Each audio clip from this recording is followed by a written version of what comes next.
Well, Jesus gives us specific trends in Matthew 24, and in just a minute we're going to look at verse 8, verse 33, and verse 34. But look at this. Do you see the Olivet Discourse? Mount of Olives. That's what Olivet Discourse is. So the Mount of Olives.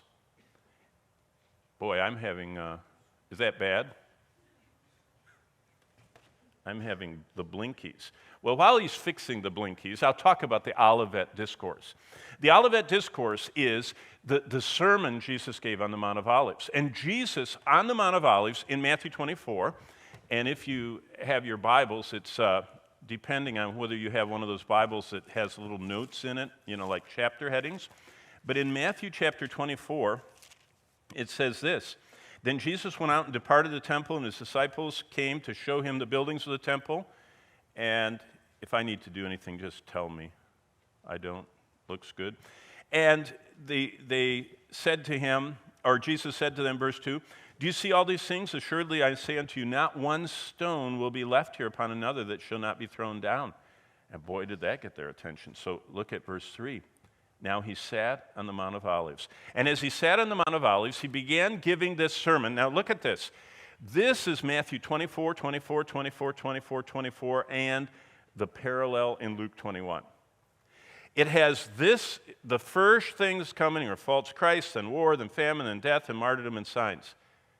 Now look at Revelation starting in chapter 6. Parallel with the false Christ is the white horse. Parallel with war is global war in the red horse. Parallel with the famine is the black horse. Parallel with the death stalking the world is the fourth horseman. And on down it goes. What you see is that Jesus outlines the whole book of Revelation in his sermon in Matthew 24. Now look what he says in verse 8. All of these things, all of what things? All of these trends. What we know about is wars and famines and earthquakes and horrible weather and all this stuff. All of these are the beginning of Greek word Odin, O-D-I-N. That means birth pains. So you also, verse 33, look at this. When you see all of these things, know that it's near. What? Christ's return. It's at the doors. And then Jesus emphasizes, he says, Surely I say unto you, this generation, the generation that sees all these things, will not pass away till all these things take place. What are all these things? Well, what were the trends? What were the birth pains? Well, global diseases. Jesus said there always have been global diseases. I mean, the world's been ravaged by all kinds of stuff. Do you remember the Black Death that killed millions of people in Europe? I mean, it like decimated Europe in the 14th century, in the 1300s. Horrible stuff. There's always been global diseases, but you know what Jesus said? They're going to get more and more lethal.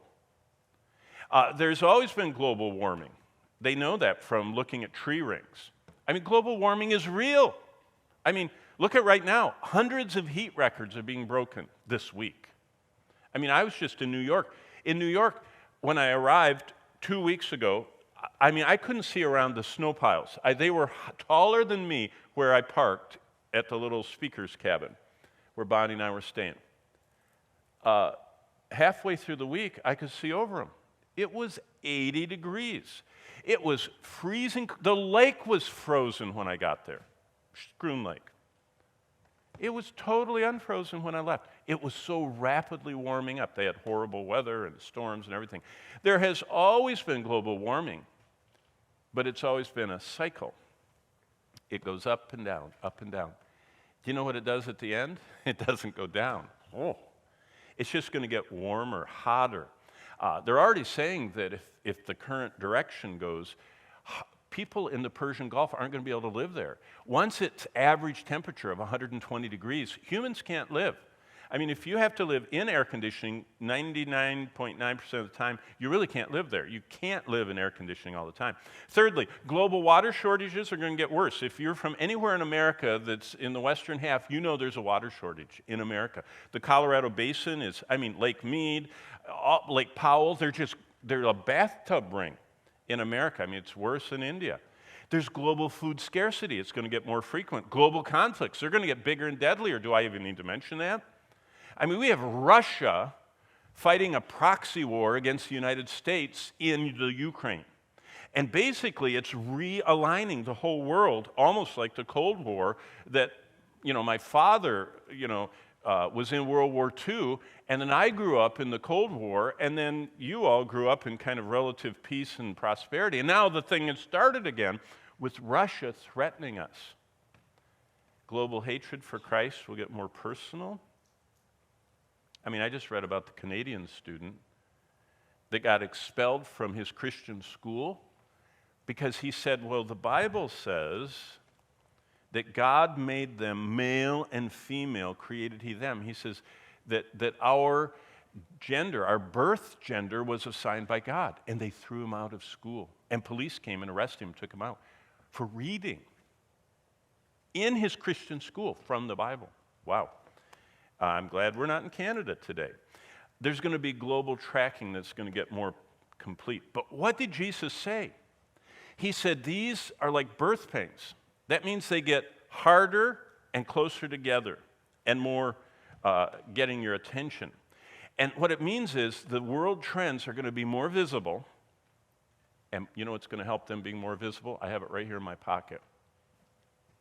This. I mean, people are filming and posting things as they happen. If I want to know what's going on in Israel, and probably your parents did while you were on that trip, all you have to do is go to Twitter. I mean, if there's any rocket fire, all the people are out on their balconies filming it and tweeting it, and everyone is watching it. There's going to be greater visibility, greater frequency, greater intensity, and it's going to have a bigger impact on the world.